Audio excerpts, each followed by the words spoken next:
didn't have that many drivers. That mixer seemed like it was a bit. Yeah. Well, there's 3 different models of Mirages, so yeah, maybe it was one of the lower end. Yeah, because there you have it, ladies and gentlemen, children of all ages. Welcome to our show, Thinking Out Loud with Friends. You're looking at our friends, and I want to thank everybody. 238 times this meeting today. Just remember, everything you hear is an opinion. I'm going to disappear in the background. You guys are talking about some interesting stuff. Hey, welcome. Hello. So, talk about the Rivage. See if I care. Talk about a Rivage. See if I care. Well, we saw that. We saw that when we were down at the Yamaha training. They had a couple of Rivages out. It looks pretty similar to a DM7, and apparently the workflow is, similar between those 2 boards. Well, the DM7 is kind of like a junior. I was going to say a Rivage Light. Yeah. LE, So for those that are interested, Chad, which is where Chris was talking about, where he saw the Rivages, he has a few of them. I think it's the 17th of the month. I have to look if anybody's interested. They're doing a deep dive into the DM and a deep dive into the Rivage on 2 different days, 2 different mornings. I think it's December 17th. No, it's not. It's January. That's January 28th. January 28th. 27th and 28th? Okay. Yeah. Right. 27th and 28th. Yeah, 27th is the DM7 and the 28th is the Rivage. And they're doing a morning and an afternoon class, and they still have slots open. So if anybody's interested.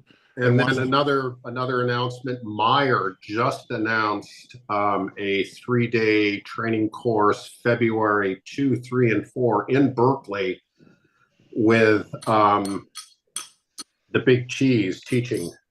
His name is just left my brain. Bob McCarthy? Yeah, Bob McCarthy's teaching the course. So I signed up just to go be in his presence. Yeah, you gotta watch out for Bob McCarthy, because he was born the same day I was born. I mean, you know what I mean? Not just the same day, but the same day, but maybe even the same time. Who knows? So there's only one genius born every day, and so he's the one. So has anybody heard what's happened with Sim? Because once Smart took off with Rational Acoustics, it got bought and sold a couple of times, and Rational Acoustics ended up with it. I mean, everybody uses Smart, and Sim is what it was based on originally, and right. Whatever happened to Sim? Yeah, just as a point of interest,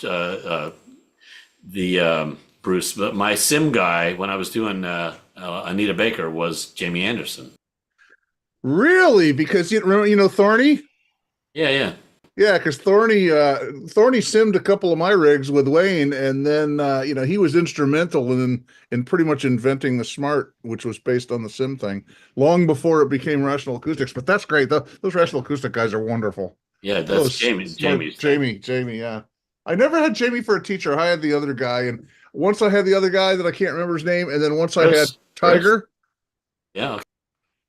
Who I keep in touch with, who said I can take the class anytime I want to. But nice.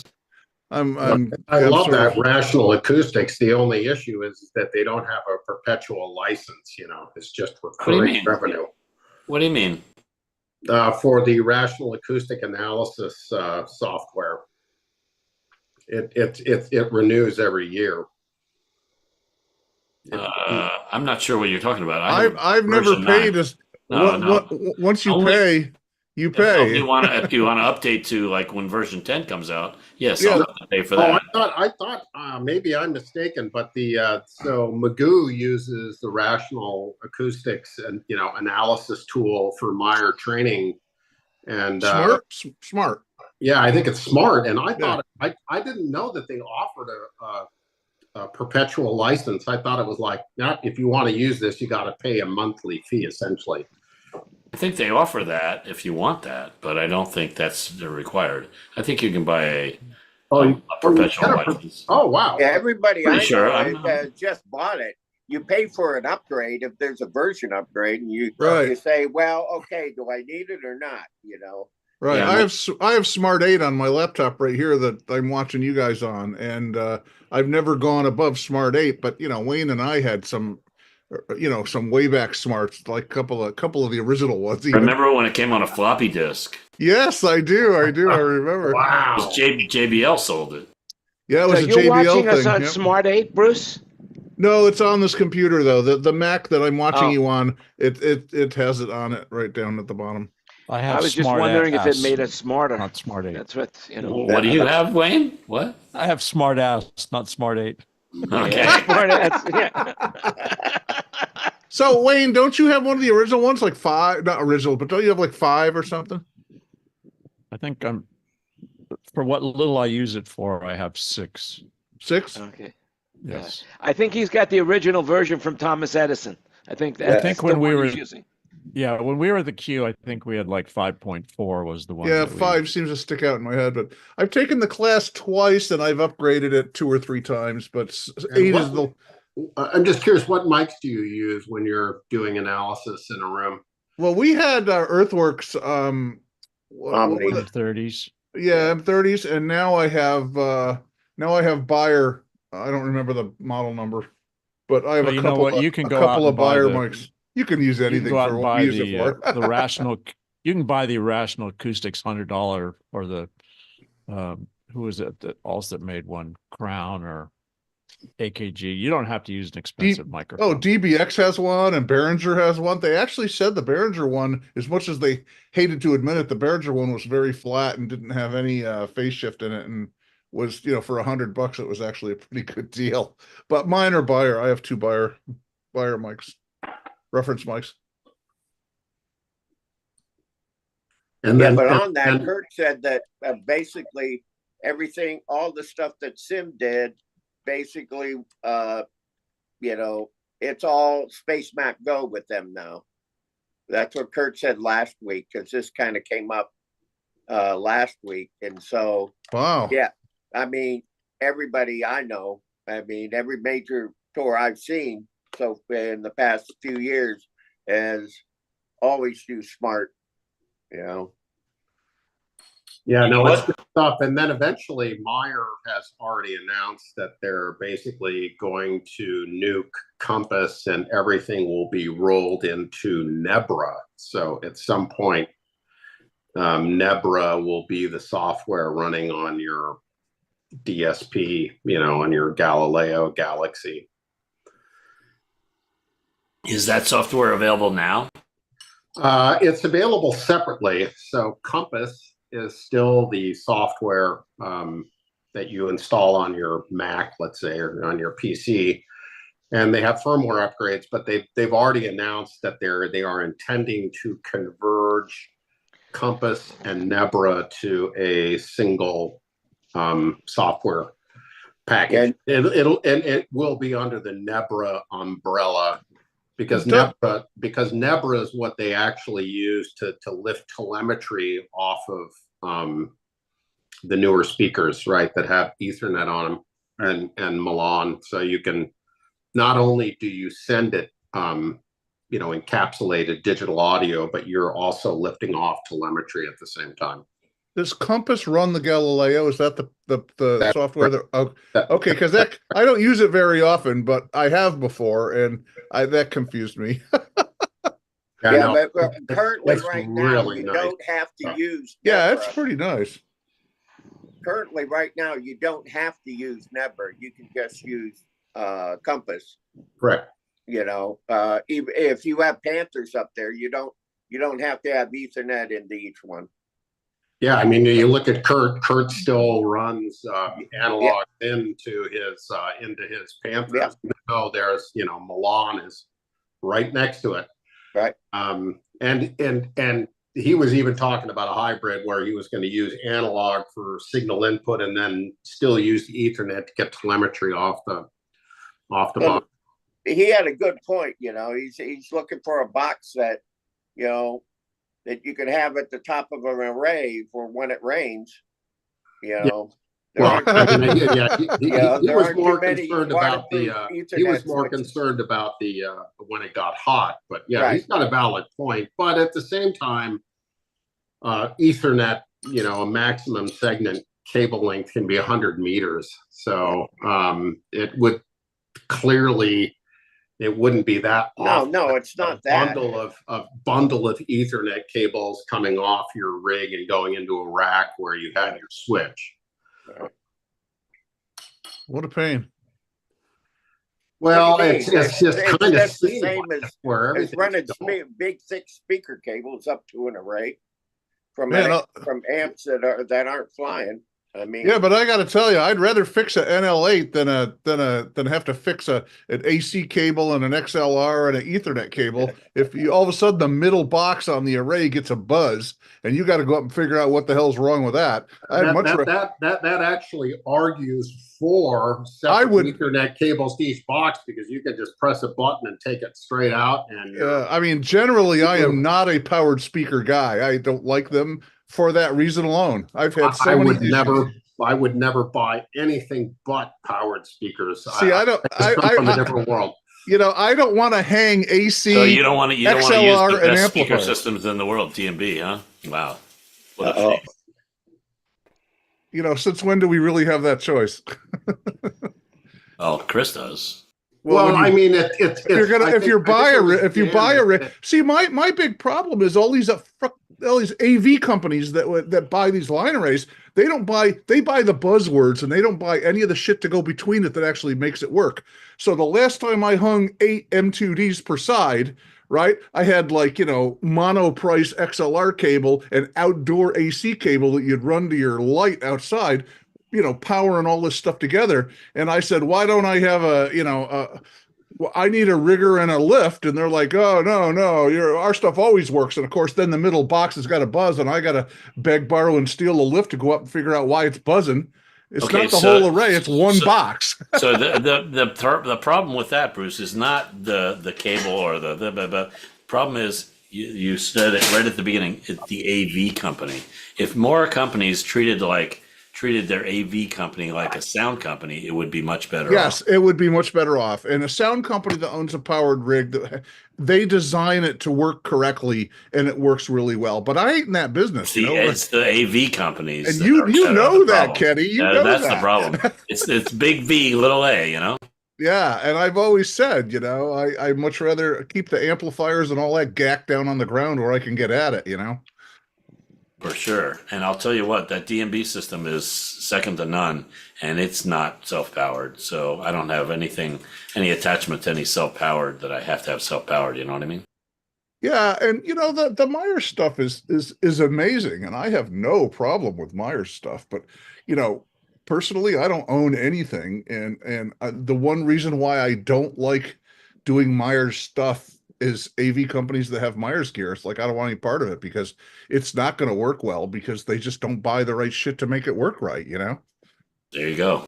Well, the question is that I would ask is that I wonder if there is some sort of study out there that shows a failure rate compared to the 3 major companies, or maybe even more, 5 major, like L-Acoustic, Meyer, maybe the QSC's got a line now, Nexo's got a line. I mean, I wonder what the failure rate is.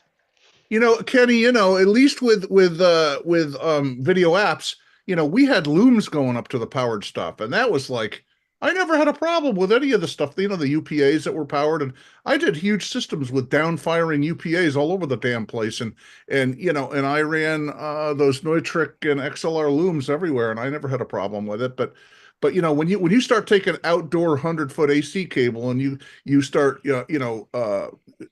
gaffer taping mono priced 100-foot XLRs to it, you're just looking for trouble.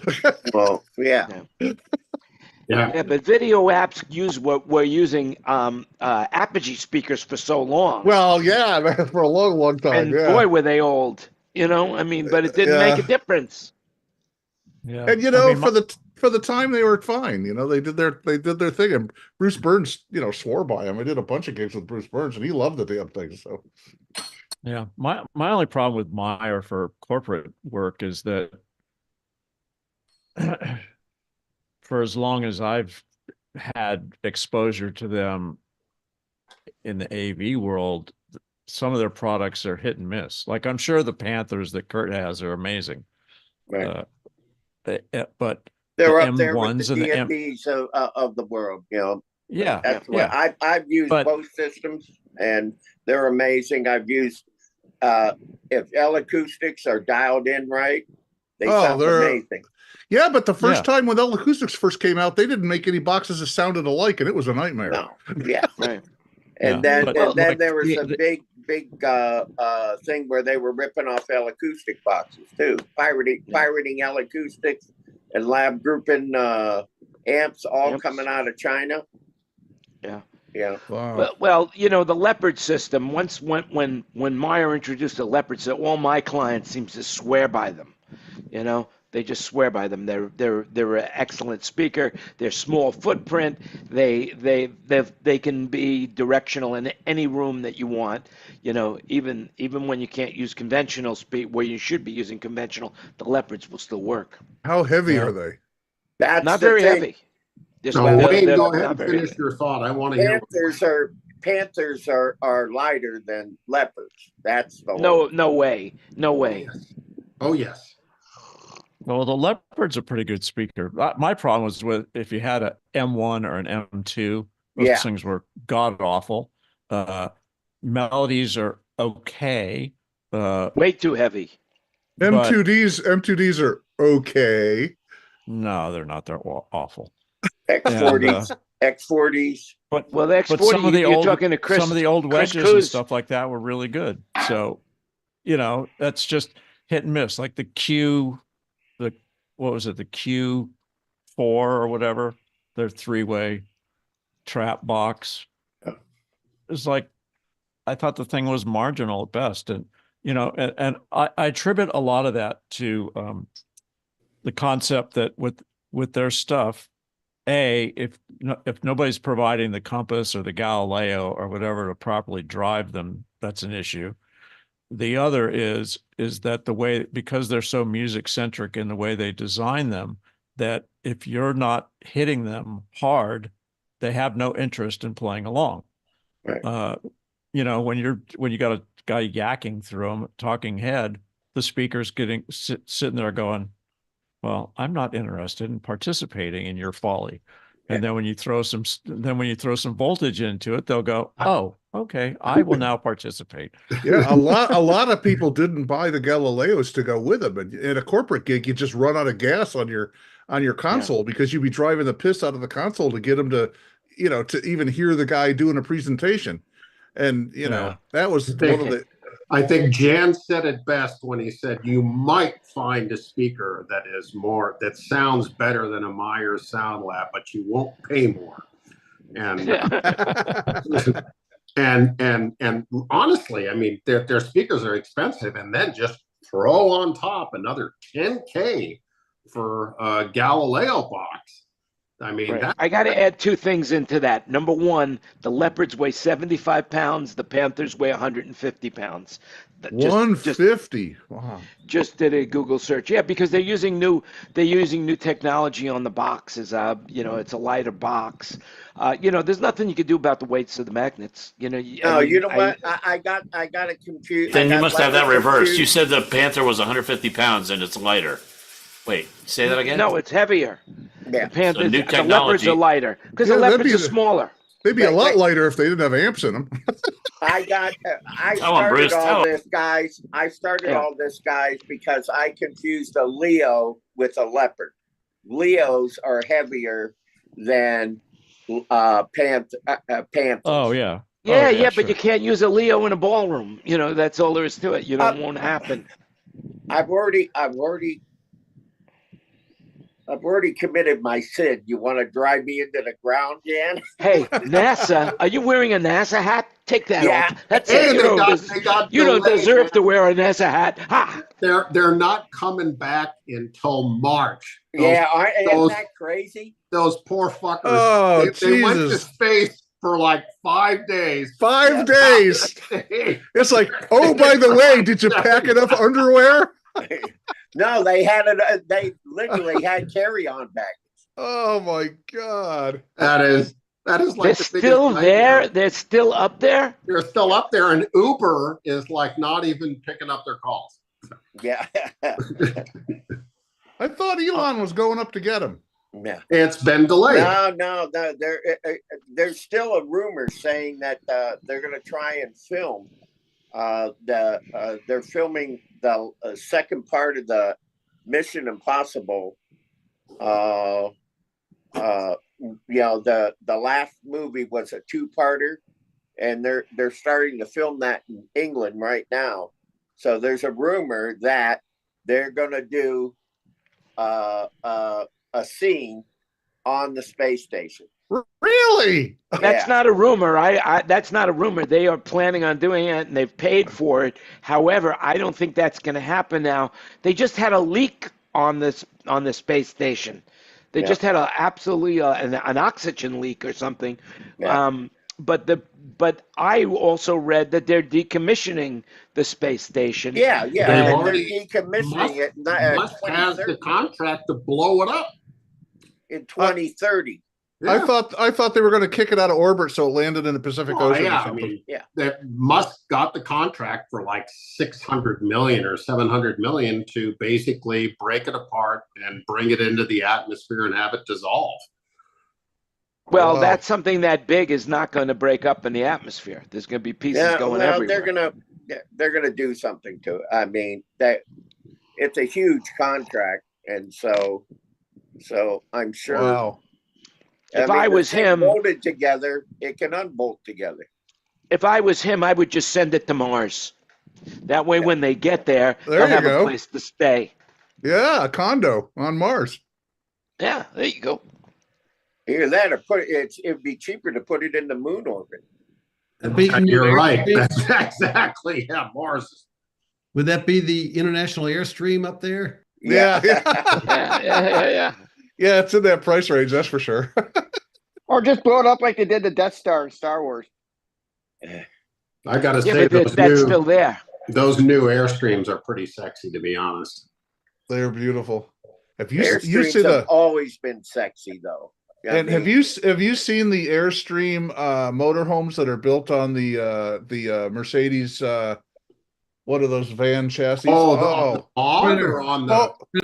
Holy shit, they're beautiful! Oh my god! You're talking about the Sprinter, yes, with the Airstream bodies. Yeah. Okay. Oh my god, they're so expensive too. Oh man, well, you want to get the best off-road vehicle. It's called a MOG, M-O-G, and it was made by Mercedes, and they're very tough to find. And when you can find one, you better get your checkbook out. So what's going to happen in California January 1st? Supposedly, no fuel-powered motorhomes can be sold in the state.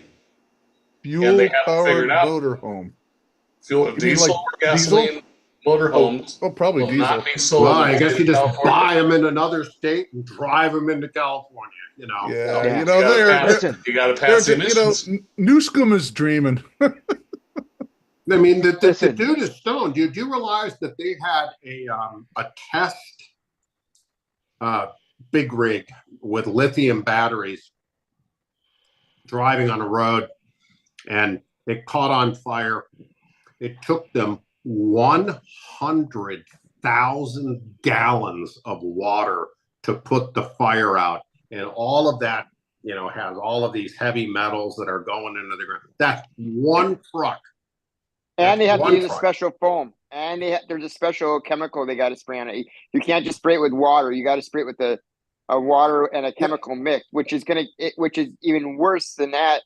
And then what happens is they can't take it to a salvage yard. They got to take it to a special lot, and it sits there because of all the batteries in there. They got to decommission the batteries. I have a bunch of friends on the fire department, and they've actually had to put out a couple electric fires. And they said the special chemical that they have to use costs more than like a fire truck costs. And they said they have to pay for it, and it's insane. That is insane. But what about a tire fire? If you had a tire fire, you can't put that out either. Tire fires are horrible. Magnesium rim fires, for anybody who can afford a car with magnesium rims. If you catch your rim on fire, I wish you luck. It was like the old Volkswagen motors. Yeah. But it's kind of interesting. Look, I look at it like this. I'm all for the ecology, and I really believe that we are destroying the planet. And I figure that in the next 4 years, we're going to push the planet to the point where there is no return, if there is a return right now. But fortunately, everyone in this room won't be around when when you see movies like The Terminator, and you see how the people are living in those movies, or Dune, where there's, or Silo, for example. That's another example of how people are going to be living, possibly. But they're definitely not. I wonder if the human being is going to be able to metastasize into a being that could breathe poison air. Who knows? Well, we'll find out soon, because the amount of coffee being grown has been cut in half this year, and they expect it to be cut in half next year. It's not that they're cutting it in half by themselves. It's because of the weather production. And it's funny that you should mention that, or not funny, but I happen to have an article that I read about how expensive coffee is getting. Yep. It's just like if you're drinking coffee, man, the price of coffee has gone up. That is for sure. Well, they had horrible events and droughts, and followed by torrential floods in Brazil, which is Arabica, and in Vietnam, of all places. They're the biggest producer of Robusto, which is all your instant coffees and all that stuff. So I love the way you pronounce that, Robusco. I mean, how do you pronounce the other one, the Arabica? No, it's called Arab ICA, and the other one is Robustus. Yes. Really? It's not called Arabica? No, it's Arab ICA. It's just like Arabica. That's what I call it. Arabica, right? So anyway, that future has been high. The future, basically, it's the highest price since the 70s. Bean prices are jumping. What can we say? Supply chain problems, extreme drought in Brazil, which is the top Arab ICA producer. It's going to be 26% smaller than last year. And in Vietnam, the leading Robusta growther, a lack of rainfall shrank shipments this quarter, and the region could recap half of its typical supply. So, I mean, coffee is going to get expensive. And if you look at McDonald's, their espresso machine, the company that made it, is, at least in my state, has had a recall on them, so they can't make espressos. So, and that's hurting their business too. Yeah, they did recalled a bunch of them here too. The 3 McDonald's around me where I've gone through to get lattes. They said, I said, what the hell's going on with all your espresso machines? He says, oh, did they're breaking down all over the place. They all got recalled. I'm like, yeah, really? It's I know people, and they said basically what it is 1 out of every 5 that was produced, there's like a boiler in there with the heat temperatures, whatever, and I guess that malfunctions and water leaks out, and then it could actually cause an electrical fire and all this other stuff. And then I said, hey, when are they getting fixed? They said, we don't know. The manufacturer hasn't told us. They still haven't picked any of them up from our stores yet. They said they just sit there. They still told us not to use them, and they'll let us know when they'll get replaced. So the rumor is now it's going to probably be another year before they actually know what's going to happen. Yeah, well, espresso's overrated anyway. So, well, see, we have a gas station what's called a Quick Trip. It's not as good as Buc-ee's, but it's like the Buc-ee's of our state. Here we go. Yeah. Well, hey, 7-Eleven's still selling coffee. That's for sure. So there you go. There you have it. By the way, but we were talking about the air leak. We're talking about that air leak. NASA's concerned about an air leak on the International Space Station that could threaten the safety of the crew on board. The situation has reached a fever pitch as U.S. officials are concerned about the structural integrity of the leaking module and the possibility of a catastrophic failure for the aging space laboratory. So there you go. Sorry to bring you down. Let me bring you up a little bit now.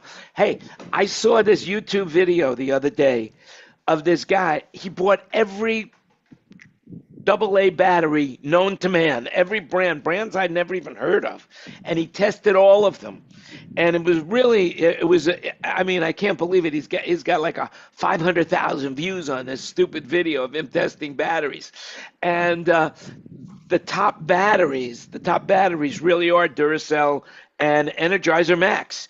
And what he said in the video, he says, I will never buy another alkaline battery ever again because they leak. So you got to go with lithium batteries. How many pieces of gear do I have that I've ruined from the alkaline leaking in the battery? But alkaline batteries don't catch fire.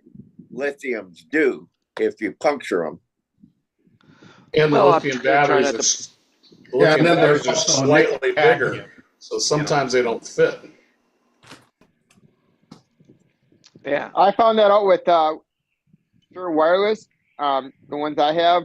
That there's sometimes I'll put batteries in there, and all of a sudden it says no connection. It's like no power, and the batteries don't, are either too small. You got to get some of the batteries that I bought and don't even work in wireless mics, in the Shure wireless mics.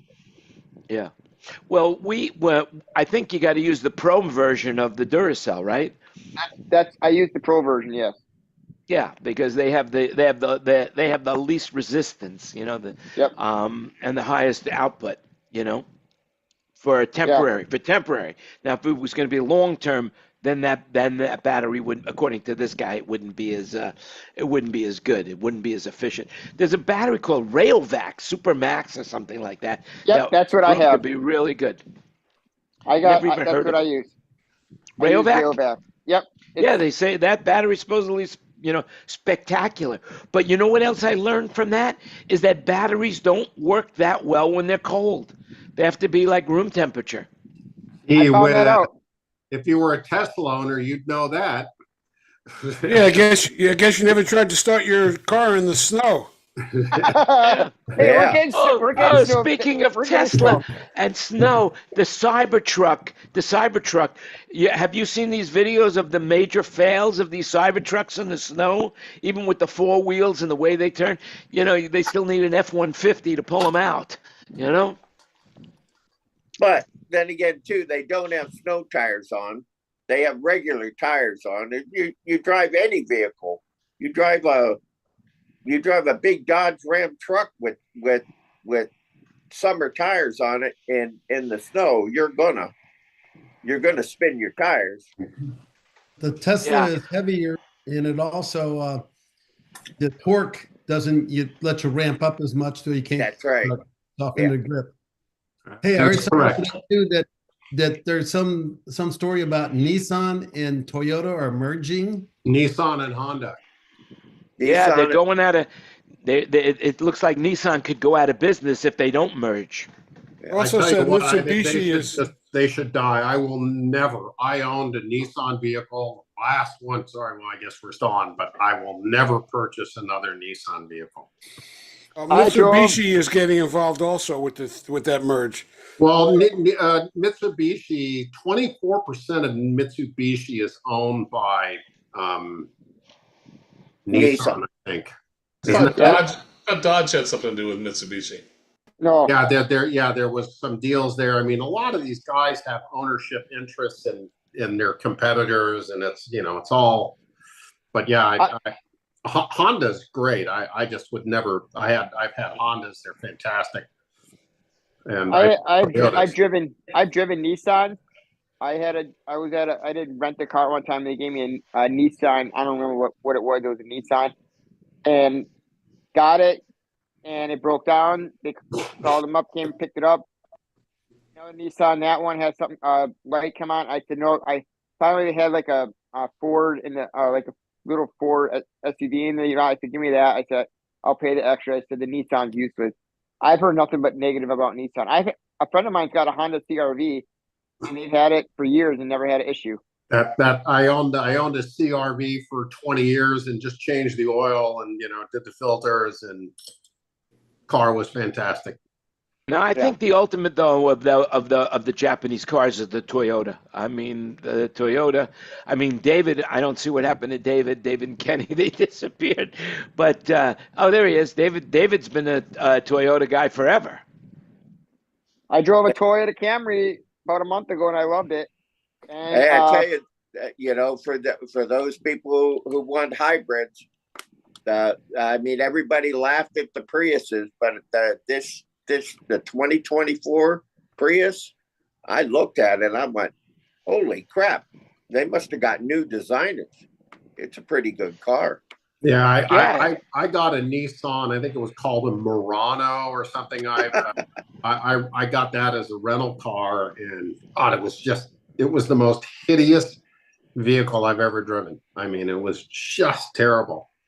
It's funny. I did a sales meeting for it was a internal thing for Nissan a few years ago in Vegas, and it was their finance arm, and they were the guys up there. The head of the division is just up there going, "We're getting fucked." You need to. Oh, really? Like, well, they were wanting their guys to press anybody that bought a car to finance it through Nissan financing because the money was going outside the company, and they were screwed. So they make as much money. The margins on their lending are absolutely phenomenal. These guys, as you know, Nissan Motor Acceptance Corporation and all of these leasing arms that they own, those guys are just performing. It's unbelievable. You know, you're right about that. You know, Ally Bank used to do all of GM, but now GM does it itself. So yeah, you're right. There's a ton of money in that. But by the way, here's another interesting article that I wrote, I read, is that Tesla has the highest rate of fatal accidents among all car brands. New analysis from the National Highway Transportation and Safety Administration AutoCrest data shows that the Tesla 5.8% of the highest rate of fatal accidents of all cars in the U.S. Absolutely. It's probably because of the auto driving thing. No, I'm guessing. No, it's not. It has to do with the fact that a standard Tesla can out-accelerate a Porsche 911. And these people get in these cars and they put the pedal to the metal in a Tesla, not realizing that these things can, you know, get up to 1,200 foot-pounds of torque. I mean, my brother leased an X for a while. Wait a second, 1,200 foot-pounds of torque? Yeah, just to give you an idea, my 4Runner has 270 foot-pounds of torque. How many people would know that? Torquemada. Oh, God. Well, we're still on, but it's not the motion of the ocean or what is it? It's the torque of the pork. But man, torque you! I can't believe it. So a friend of mine was shooting the commercials for Tesla when they were early when they first started building a bunch of them, and he said he sat in the back seat with the camera, and they were supposed to record the car, and Elon was driving, and you know the whole thing was in ludicrous mode, you know, and they jump on the pedal and they take off like a banshee, and they shot the footage about 12 times, and they gave up because they couldn't sit in the car and not get thrown against the back wall. They couldn't hold the camera still enough to get the shot. So they had to build this whole thing in the car so that when they jumped on the gas, I'll call it the gas, but it's not the gas. But when they jumped on the gas, you know, the car would lurch forward and do like 0 to 60 in 2.5 seconds or whatever that's ridiculous number was. And shit would just fly through the car to the back of the car, you know, and that's funny. Yeah, it's a great story. It was a great story. Going uphill in a Tesla Model X in the fastest acceleration mode, and I could not move my body off the seat. Impossible. It was like a heavy-duty 427 Corvette in the old days, right? That's nothing, man. Those old street rods there's no torque comparison between an electric motor and apparently they've developed a new induction motor. There's a new type of electric motor that's coming out that's supposed to be more efficient and will offer even more torque.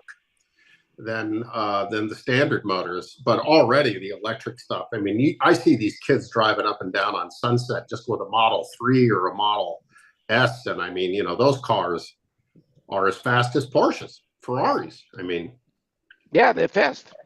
But the secret is how to get traction down on the ground too. Speaking well, of they weigh a lot, and if you've got the the ZR rated tires and it's a warm day, those things just, they don't chirp, they don't do anything, they just rip forward. It's crazy. So has anybody looked at the new Corvette, the E-Ray, where it's got a small battery on it, whatever, but it's got front wheel drive is electric, and the mid-engine is still the same 470 horsepower engine, so it's rated for like 700 horsepower. Yeah, I don't know. I mean, that's like either you get a thermal, either you get a gasoline engine or you get an electric car, but hybrids, even Ferrari, the FXK, which was the FXX, it's like 980 horsepower. And then they added some motors into the wheel. The car develops like 1,200 horsepower with the electric boost.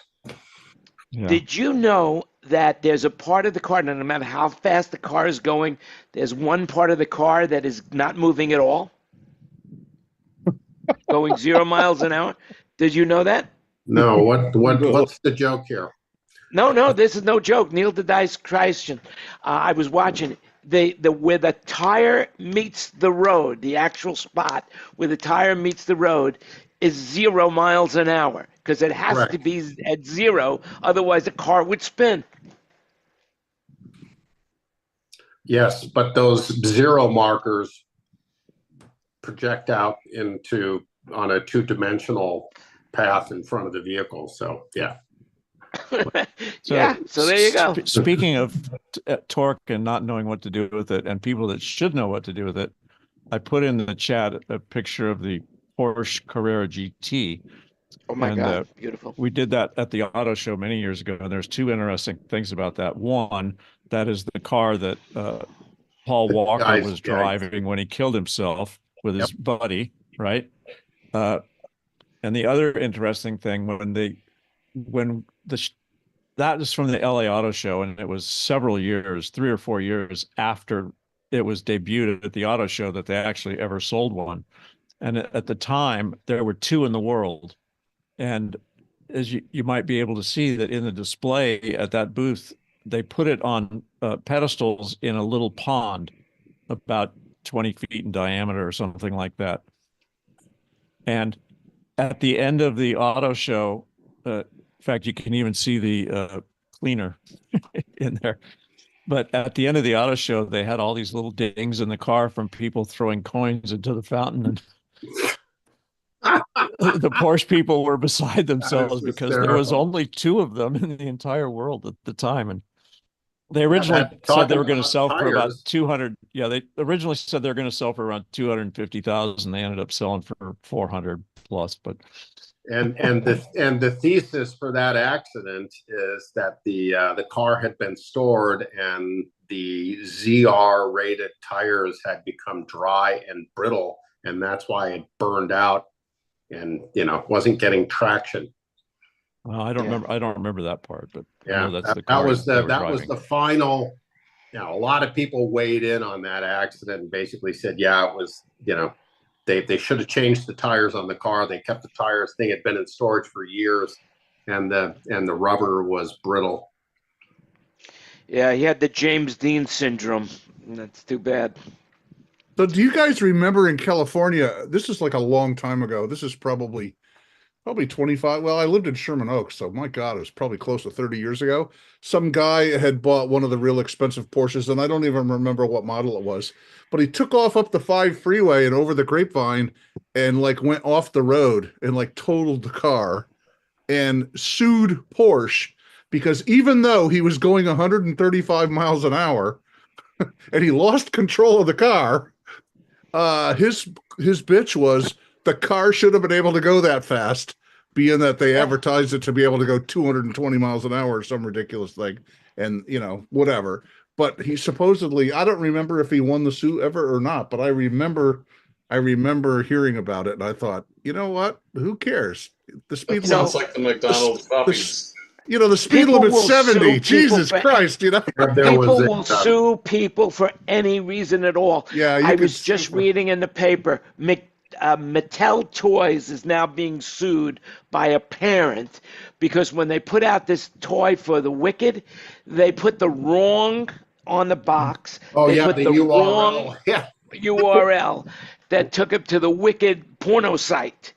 I read that, and Wicked.com. Yeah. Oh, that's funny. Oh my for mom and dad. God. That was supposed to be for mom and dad though. That wasn't supposed to be for the kids. That was supposed to be for the mom and dad. Oh, But that's can you funny. imagine Now, Who that still might actually- be better than the movie. Who actually takes their phone, points it at a But- QR code, and follows it to a website? It wasn't even a QR code on there. It wasn't a actually QR code. It was just a text link. It was on the side of the box.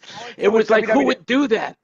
It said www.wicked.com, and it was supposed to say wicked/movie or something like that .com. Wicked Yep, movie, yep, And yep, they yeah. forgot to put forgot to put the second part on, so they put www.wicked.com.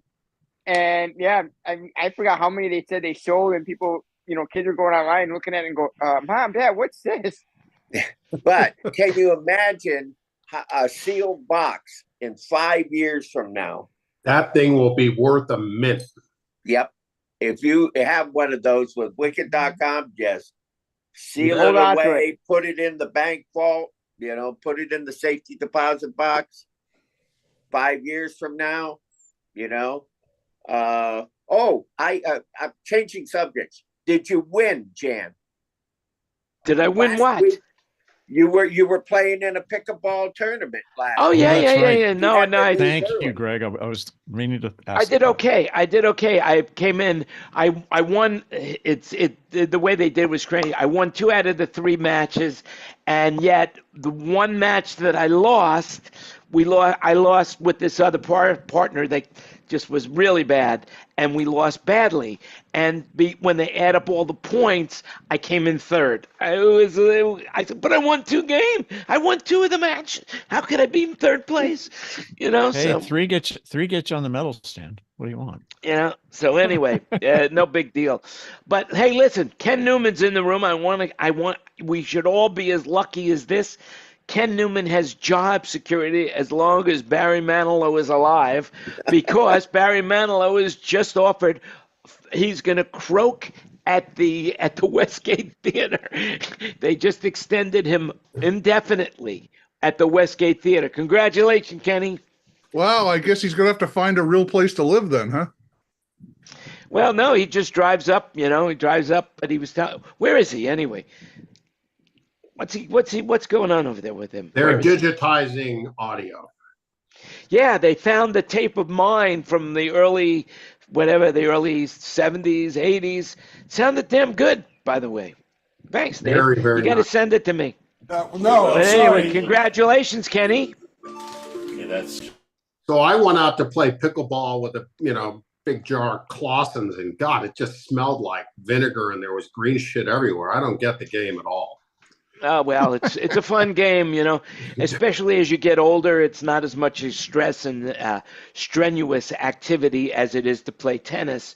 But, it's all about skill and agility on the court. One of the things that really bothers me right now is I could tell that my reflex time is not as good as it used to be. I just sense it. Like I just can't move my hands as fast, and my reaction time is slower, and that really is a drag when I realize that. But anyway, I'm still playing, and I'm still pretty good at it, so I'm happy. It makes me happy, And if you haven't tried it, you want to get some exercise. Good exercise, very, very good exercise. Anyway, one other point. Somebody mentioned Jacob Collier, and I believe it was Chris Coos. Yeah, Right? oh yeah, I went to his. Yeah. I had no idea about this guy and how successful he is, and how many people, like for example, Quincy Jones, huge fan of this guy. Anyway, Quincy signed Jacob like when he was a wee lad. I mean, as soon as Jacob started performing and Quincy saw it, he's like sent somebody over and signed him immediately. Anyway, I put a link in the chat. Jacob Collier's in the room where it happens, and it's a really, really, really, really interesting documentary. It's on YouTube, and I had no idea about anything about this guy, but I remember seeing that video, and when Quincy saw that video, that's when he signed him. I mean, It was like his knowledge of music and harmonies. Quincy Jones says was better than his. So oh no, I put that link he is doing stuff that is just, it was pretty easy. I have a good drum educator, and my drum educator, he said, yeah, guys like him, they come along every 200-300 years. So he's just a one-off. And right. Anyway, my band is here, so I'm going to mute and keep getting set up. The band has arrived, hey? Band has arrived. We're getting ready for a little Christmas jam session here. Very, very good. Excellent. I have a question. Are we having a show on Christmas night? Well, yeah, I think we should, but it's up to you guys, I'll start it up. And if you guys show up, hey, you show up, it'll be Christmas time. It will be Christmas. It'll be a day after Christmas for me. Yeah. We have a drink on the. Can we all have a shot on camera here? Toasting Christmas, or do we want to wait till New Year's Day? Well, Jan would already have had Christmas. And same with Wayne. Yeah. Oh, that's right. For you, it's going to, and for Wayne, yeah, you guys are going to be ahead, man. We'll see what happens. We'll see. Wayne, where are you? Oh, you're in Australia. That's right. That's right. Yeah, we've already had. Do you celebrate Christmas, Wayne? Like everyone else, yes. I don't drink that much, though. Yeah. Well, it's one of those things. It's one of those holidays that I really like because it's a gift-giving holiday. It comes from the heart. And, I'll have to tell you, married life is really damn good. I'm really liking it. I'm really, really, really, really liking it, as a matter of fact. All right, Jan, what is your favorite Christmas movie then? Oh, It's a Wonderful Life, for sure. I don't have to think about it. It's a Wonderful Life. I like that one, but the ultimate classic that I like with all the one-liners is Vacation with Chevy Chase. That is a classic. Oh. Well, let me tell you something funny. Now, it should be that my favorite movie should be Santa with Muscles, because I am actually in that movie, Santa with Muscles. And it's Hulk Hogan. This is a funny story, even if I may say so myself. So my friend David Silberg, was producing the movie Santa with Muscles.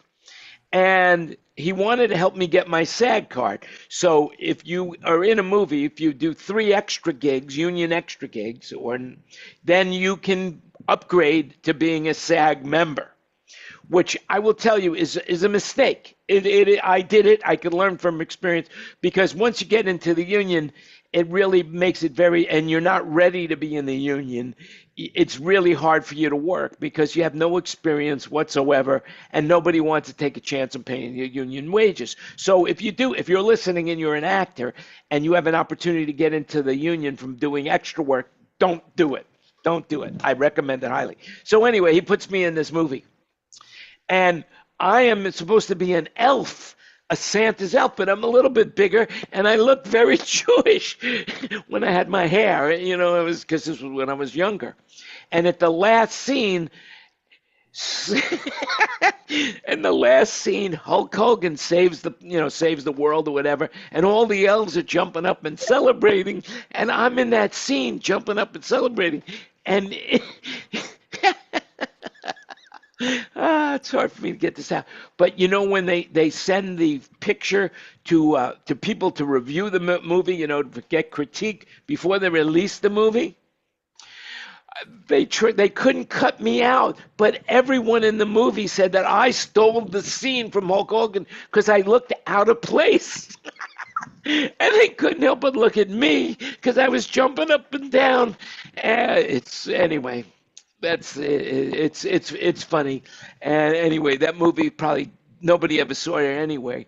But maybe you could look at the last scene, Hulk Hogan, YouTube it, and you'll see me as a young man jumping up and down, stealing the scene from Hulk Hogan, ruining the movie completely.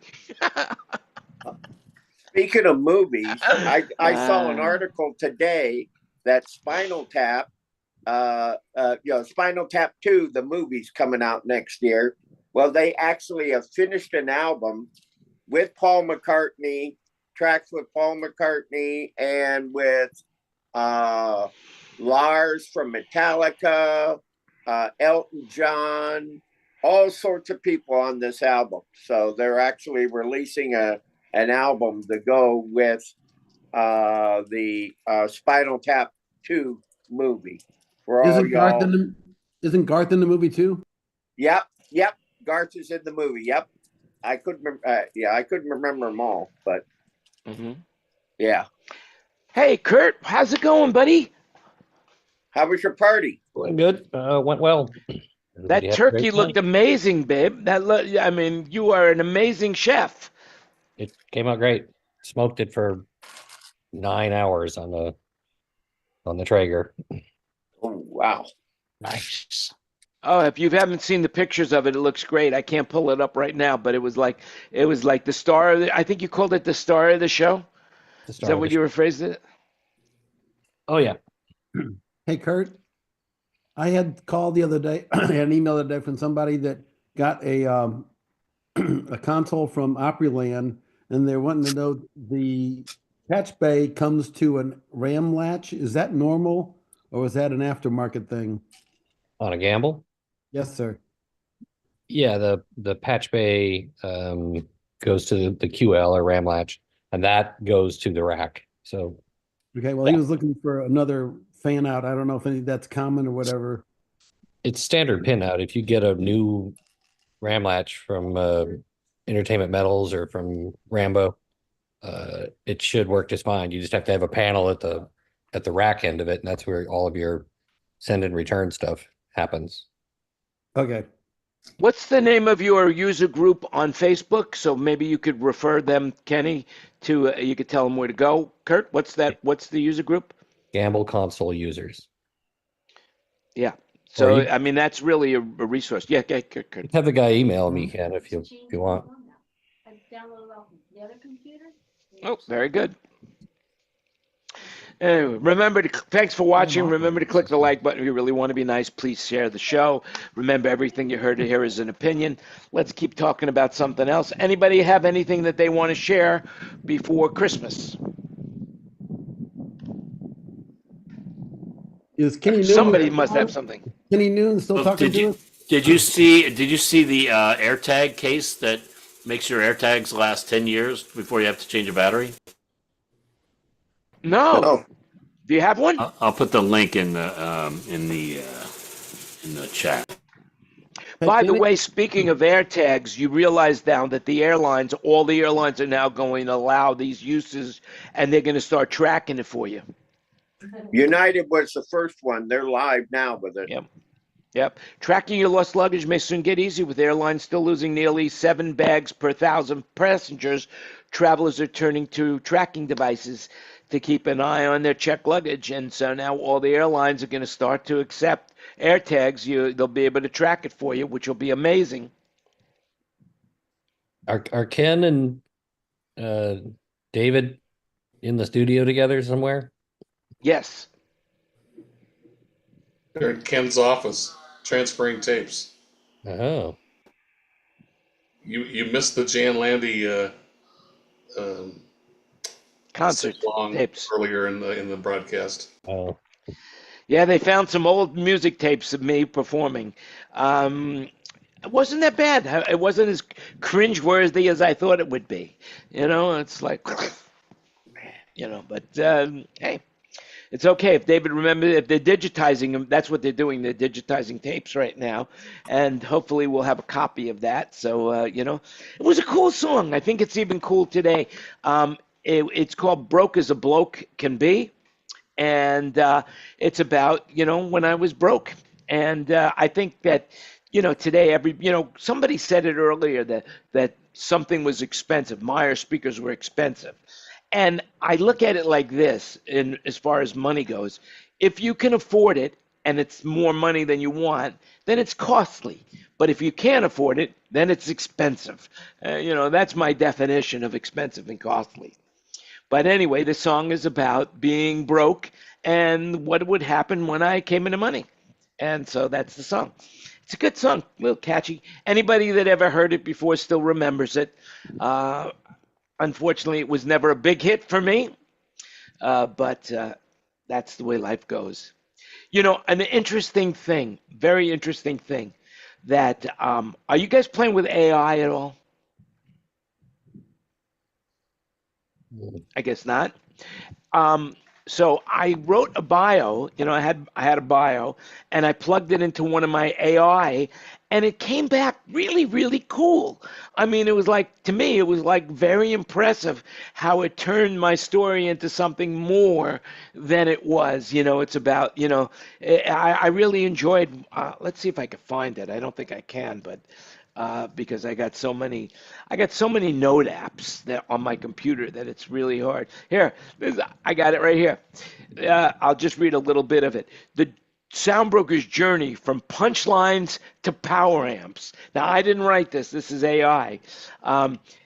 In the Hollywood comedy club landscape of 1997 California, a struggling comedian was about to experience a plot twist that would change his life forever. Standing on various stages, delivering punchline wasn't paying the bills, but little did he know that stages themselves, along with the gear that brought them to life, would become his ticket to success. I love it. It was great. So anyway. You didn't drop the word bloke in there anywhere? No, because that wasn't part of the song. But I guess I could if I wanted to. So what are you doing for Christmas? Me? Everybody. Yeah, you especially. Oh, my kids will be over Christmas Eve and then the normal Christmas morning kind of stuff. And then, I don't know, start thinking about the new year. Yep. Now, is anybody going to do any resolutions, New Year's resolutions? Anybody have any New Year's resolutions that they're thinking of doing, or do you think it's a waste of time? Not a waste of time, but I'm not I doing one this year. I don't do them. Wayne, what's your resolution? I'll resolve to be prettier than last year. Well, you're a good-looking man right now, I tell you.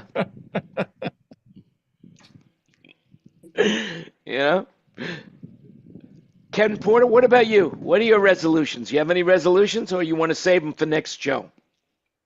Make it through to next year. Yeah, that's it. The Book of Life. So tell me, what are you doing for Christmas this year? Be around the house. The girls are going to come over Christmas Eve. We'll do that, and then I'll probably go to the office and organize stuff. Good. Well, then you'll be on my show with me next week as well. Yeah, it depends on if I have to do something on Christmas Day or not. I may have to go somewhere. I don't know.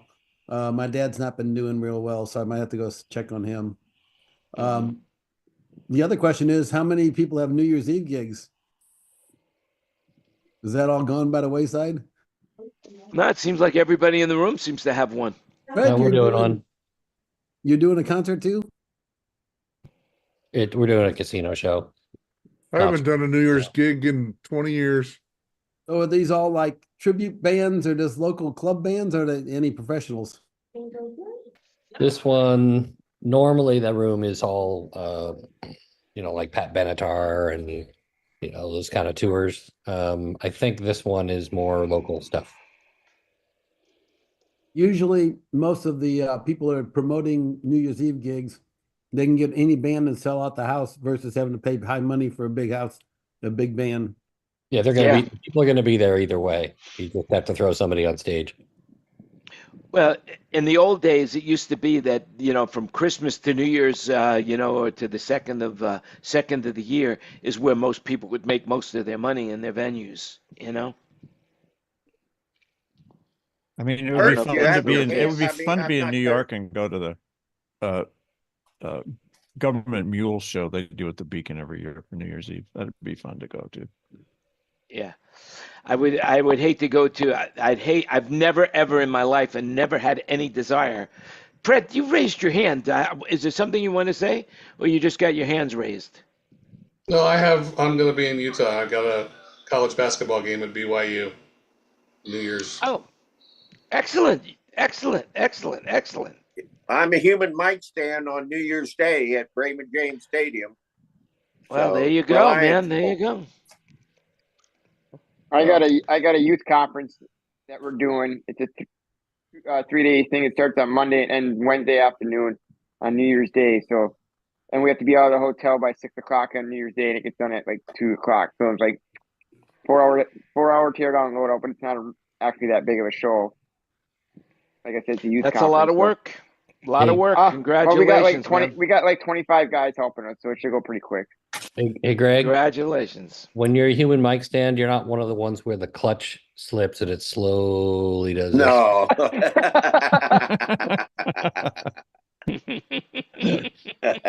Speaking of shows, Jan, I just did a guy that actually is from Vegas. I don't know if he performed, if he has his own club down there or not, but he's from Vegas. What's his name? Do you remember? Frankie Marino. Oh, yeah. He's the Joan Rivers lookalike. Well, to me, I had a reminder for him, but he seemed more like he could do like an Elvis impersonator. Oh, no, yeah, he's like a, yeah. Doing his Christmas show up by me last Friday, and I got the reminders for him. It was quite fun. It was a really nice show. His brother is the bass player, and I didn't realize that until that night of the show. Well, that's really cool. Well, listen, guys, we're going to stay around in the room, but we're going to say goodbye to all the live people that are watching us. By the way, a lot of people are watching us. I couldn't believe how many views we've had. So people are watching, and you guys are celebrities. Has anybody been stopped at a coffee shop or anything? Said, "Can I get your autograph yet?" I see you on Thinking Aloud with Friends. No. Well, no, but they did stop because they said Arabica coffee was too expensive. So. I haven't gotten stopped, but I had a post the other day on Facebook and Snapchat to tell women to stop asking for the perfect man for Santa because I've always got kidnapped 3 times already. Oh, yeah. Oh, I just heard this joke on YouTube about this apartment store for husbands, if you're shopping for a husband, and the first floor, 6 floors, and the first floor, the only rule is you can't go down a level. You can only go up. And like each level, the husband was better and better and better and better. And finally they get to the top, the woman goes in, she says, all right, if it's this good, I want to go to the top level. And she gets to the top level and there's a sign say, you are the 10th billion person who's come up here, just to prove that, that a woman can never be pleased by a man, that's it. So there you go. Jimmy Carr, you guys got to listen to Jimmy Carr. Great comedian, very, very funny, English humor, but super funny. If you haven't seen him, YouTube him. He makes me laugh like crazy. So he's very, very funny. Remember, thanks for watching. You make it happen. See you next week. Merry Christmas, and we'll see you next week. Remember, everything you heard is an opinion, and that's it for us right now. Bye for the live stream. And hello, now we can talk about you guys in the room.